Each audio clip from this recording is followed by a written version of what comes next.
T.E. Lawrence, eponymously of Arabia, but very much an Englishman, favored pinching a burning match between his fingers to put it out. When asked by his colleague, William Potter, to reveal his trick, how is it he so effectively extinguished the flame without hurting himself whatsoever, Lawrence just smiled and said, "The trick, Potter, is not minding it hurts."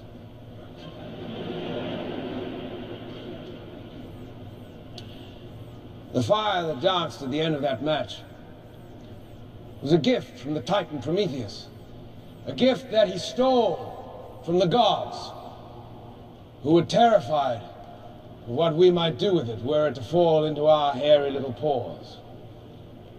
When Prometheus was caught and brought to justice for his theft, the gods, well, you might say they overreacted a little.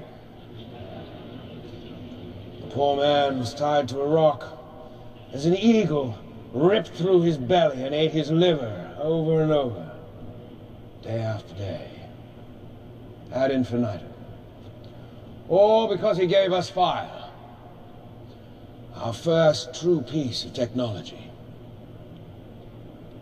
Fire. Such a very long time ago. Which begs the question, what have we done with it? 100,000 BC, stone tools. 4,000 BC, the wheel. 800 BC, sundial. 9th century AD, gunpowder. Bit of a game changer, that one. 1441, the printing press. Only slightly less impactful. 19th century, steam engine, railway, Eureka, the light bulb. 20th century, the automobile, television, nuclear weapons, spacecraft, internet. 21st century, biotech, nanotech, fusion and fission and M theory. And that was just the first decade. We are now 3 months into the year of our Lord, 2023. At this moment in our civilization, we are on the verge of terraforming planets undiscovered just a decade ago.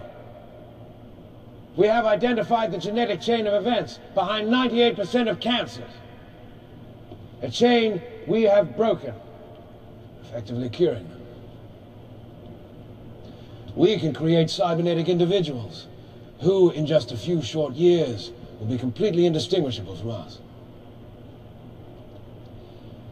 Which leads to an obvious conclusion. We are the gods now.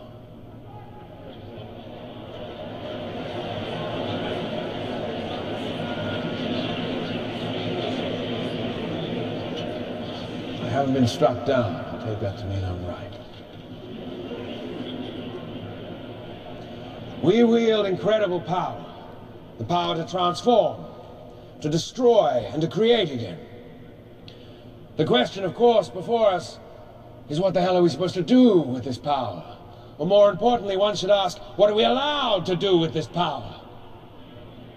The answer to that, my friends, is nothing.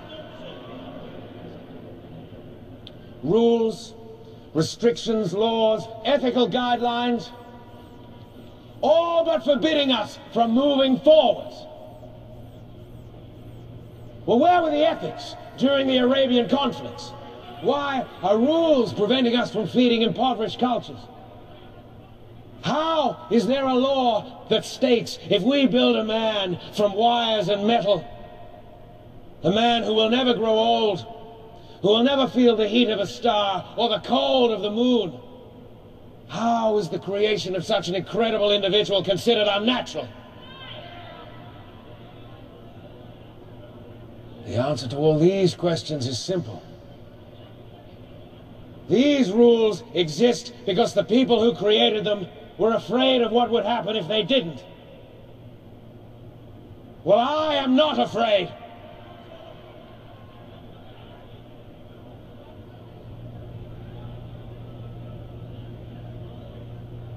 For those of you who know me, you will be aware by now that my ambition is unlimited. You know that I will settle for nothing short of greatness, or I will die trying. For those of you who do not yet know me, allow me to introduce myself. My name is Peter Weyland, and if you'll indulge me, I'd like to change the world.